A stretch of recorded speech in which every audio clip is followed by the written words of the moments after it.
I feel very, very privileged to be here today.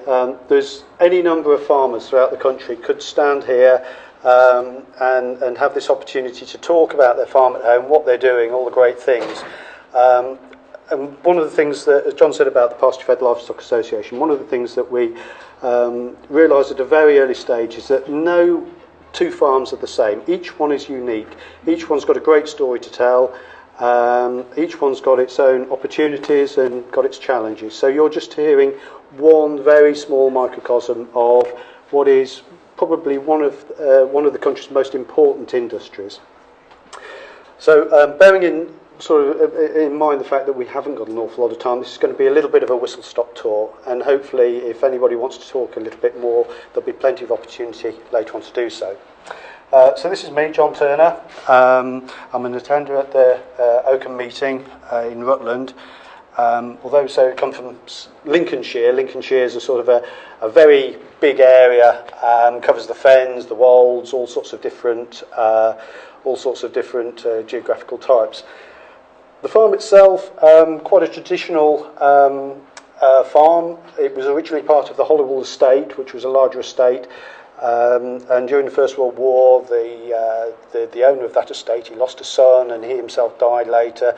The death duties came in, they had to pay the tax, and the whole estate was broken up. So we've got a very small part of that original estate, just 250 acres, which in my grandfather's day was quite a big farm, but today it's very small. Mix of soils. We're by no means anything special.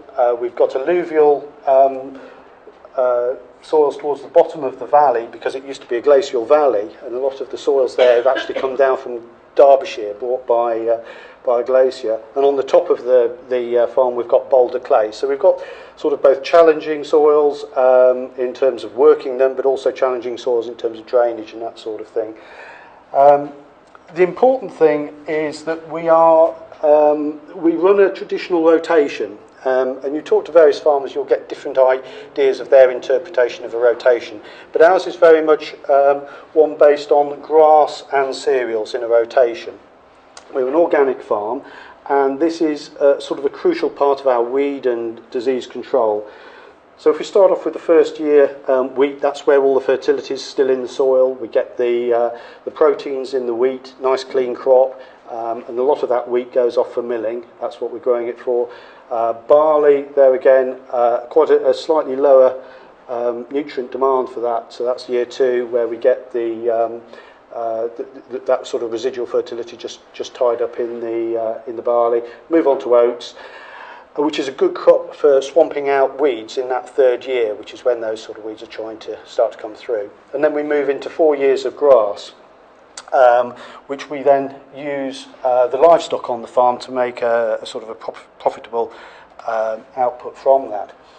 And this is just something I put together a couple of years ago for the Oxford Real Farming Conference, which was just to try to tie in this interaction between the livestock and the crops. The fact that the livestock, in essence, provide sort of the manures that feed the crops. They also perform a very good role at making minerals accessible within the soil because of the life in the soil. And one of the speakers that we've got at this year's Oxford Real Farming Conference, Dr. Elaine Ingham, is a world-renowned expert in the rhizosphere, that actual life that goes on in the soil. Incredibly interesting element that really we know very little, even as farmers, we're very little aware of what goes on within soil life. And this, I suppose, I put together as a rough depiction of where the overall productivity of the farm goes through that cycle.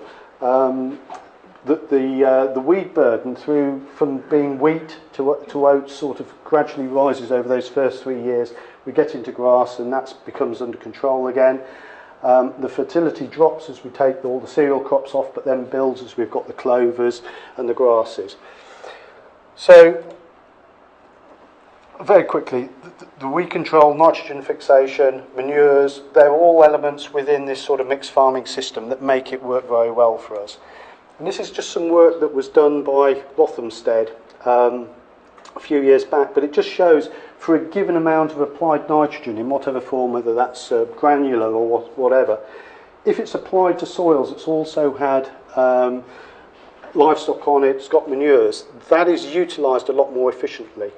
So there's an awful lot, sort of to summarise, there's an awful lot about the mixed farming system, that rotational farming system, that we feel is sort of inherently right. And I know right is a very subjective word, but we feel very much we are still maintaining those traditional farming systems.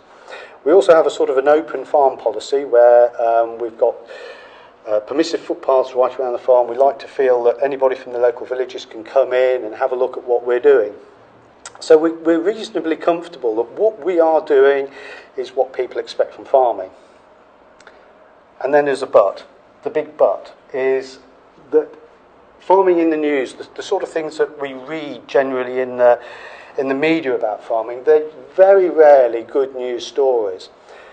And I had a quick look last week, just pulled out two stories. This is just on 2 days. I sat down on sort of Thursday, and over 2 days, an area the size of France lost to salination. John was saying earlier about this being one of the big problems of irrigation, that we're getting salination of soils now.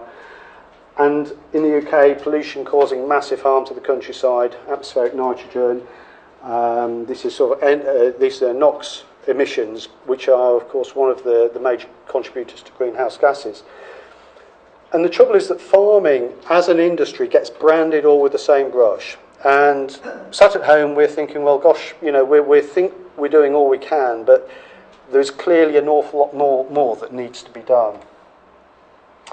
So the question is sort of who and what shapes farming, and there's just 4 pictures here, which is a little bit blunt, but we've got the Chicago trading floor there, which is where a lot of the global wheat prices are set, and wheat actually is one of those feeds that determines where all of the prices are.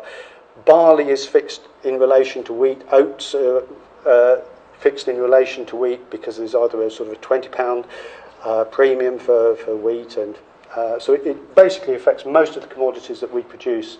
And of course, for most farmers who are using cereals in growing livestock and poultry and that sort of thing, it also has a big effect on them.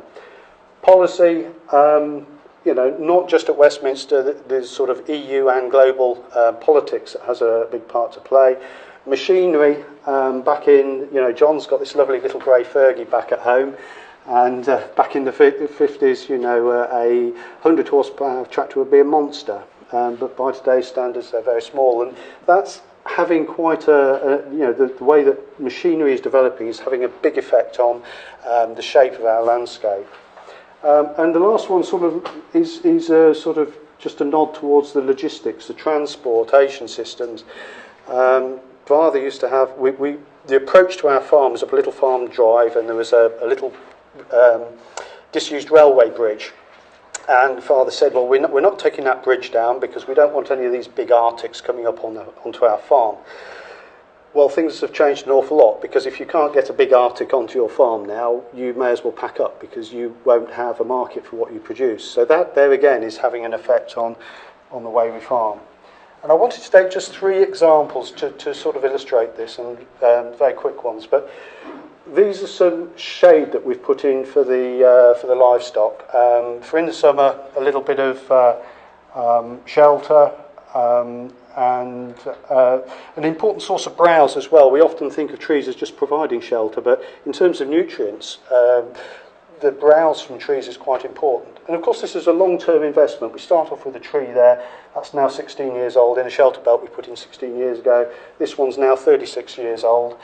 And that's the shelter belt we put in 16 years ago. And in that time, policy has changed. We had a chap out from the RPA the other day. This was actually some good fertile land that we put this belt in because we knew that when the animals were coming into that part of the rotation, they'd want some shelter. And he came around with the meter and he said, this is a permanently ineligible feature now. So that is now deemed as non-farming land. You can take that. There's no subsidy. We can't claim subsidies or any area payments on that anymore.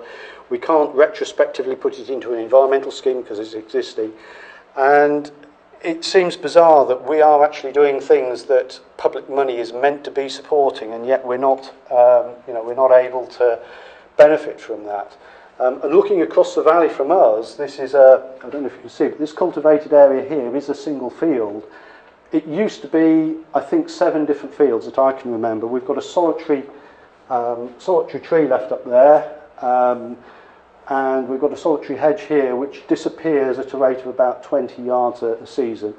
They go in with a digger and take a little bit out. And then it's not a criticism of that, but every single square metre of that area will be attracting a subsidy and support payment. This is what public money is now supporting, this sort of farming. And of course the machinery I mentioned about shaping the way farming is, because of the size of it and the need to get over the land quickly, this very much suits that style of farming. And a monoculture. This will all be, this year, oilseed rape, yellow, right from one into the other, which is great for bees and that sort of thing for about a month and a half. But then after then, you get this, a big deficit then of because you haven't got the biodiversity to carry on and sustain them.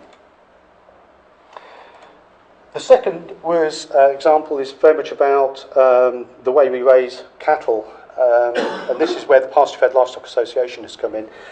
That when you ask people generally what do cows eat, and they're very surprised that they don't eat grass. I'm sure Philip will talk a little bit more about this when he makes his presentation. But this is really modern beef farming. This is a typical one. If you see the size of the house, you get a sense of the size of the building there. This is a particularly good one because they are still using straw for bedding. But you've got the winter feed is a lot of the feed is all brought in from a long way away, wrapped up in polythene, stored for the winter. Cattle kept in a very controlled environment.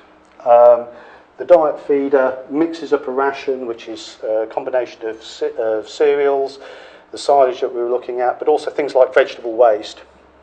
And I think the point about this one is actually labels, because this is an organic beef unit. And I think when you talk to people about what they expect from an organic unit, if we were to take them to there and say, well, this is what organic beef farming is like, and this is actually good, efficient beef production under those standards, then I sense that it wouldn't be meeting expectations. So the point is a little bit about being careful about how much value we actually put onto labels. Because for every time we get a story that says, actually, what you're getting is not what you think you're getting, we get an erosion in customer confidence. And that somewhere along the line has to stop. The third one is I mentioned about the EU, Common Agricultural Policy and that sort of thing. This is from 2012. And ahead of the CAP reforms that we're just having at the moment, it was made known that any permanent pasture, once it was in 2014, couldn't be used for anything else. So what we got is an awful lot of permanent pasture was straight away ploughed up, so that people in 2014 would have the opportunity to grow variety of different crops.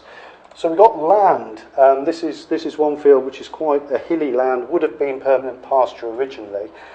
Ploughed up, it's now growing maize, and unfortunately they're not doing anything to prevent soil erosion. Maize is one of those crops that is harvested sort of late September, early October. There's no ground cover then through the winter unless a subsequent crop is very quickly put in. And the value of that a lot of the value of that permanent pasture was lost. If a little bit more planning had gone into that and understood what the impact of making that prediction that in 2014 farmers wouldn't have that flexibility, an awful lot of that value could have been retained, I think. What it needed was working with farmers to say, well, actually, you will have a flexibility, and also retrospectively saying anything, if this was in 2012, anything that wasn't ploughed up last year needs to go through a process of assessment to see what the value is. And the second one is anaerobic digestion. It's a wonderful sounding thing. It's something we should be using, certainly in terms of waste and slurries, to get something useful out of. But how this has actually now been interpreted through feed-in tariffs, we are getting huge areas of maize grown. This is a dealer in Norfolk. These are 1,100 horsepower harvesters, 30-foot header, chopping maize up. There's all the other infrastructure, tractors, trailers, to get it to these big AD plants. And there are vast areas of Norfolk that are now being put down to maize and other areas of the country purely to feed AD plants. We've got a farmer near us. He is now planning, instead of taking his wheat to harvest, he will take it off green. All his wheat will be going into AD. So you've got a crop there that should be available as a food crop for us, but it's going into biofuels. And the crazy thing is, and it was interesting just to hear about the work that Sustainable Food Trust are doing about sort of whole cycle analysis, true cost analysis, but there's an awful lot of fossil fuels that are going into growing this crop to make the biofuels. So this is something that, one of those strange anomalies where the original objective is not being met because of the way it's been implemented.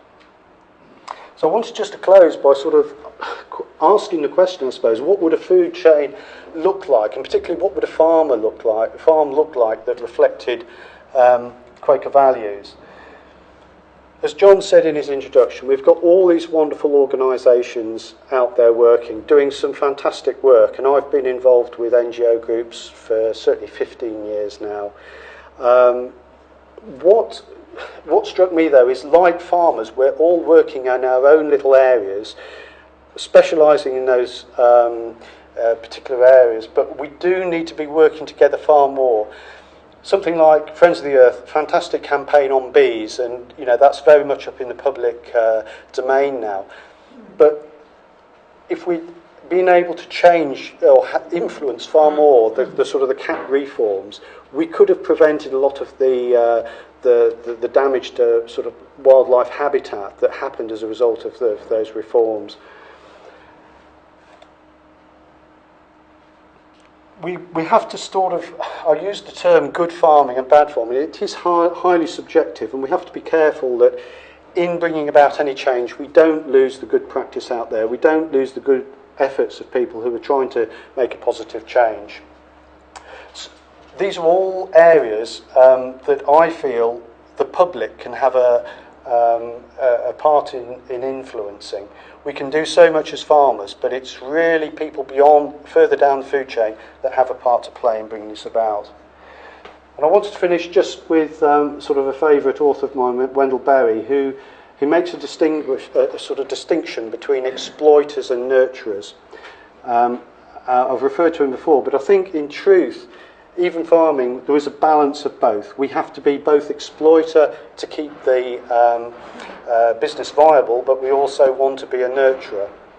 And this final paragraph of his, whereas the exploiter asks us of a piece of land only how much and how quickly it can be made to produce, the nurturer asks a question that is far more complex and difficult. What is its carrying capacity? That is, how much can be taken from it without diminishing it? What can it produce dependably for an infinite time? And to me, that is what sustainable farming is about, and that's hopefully what we should be working towards. So thank you very much. 20 minutes, John.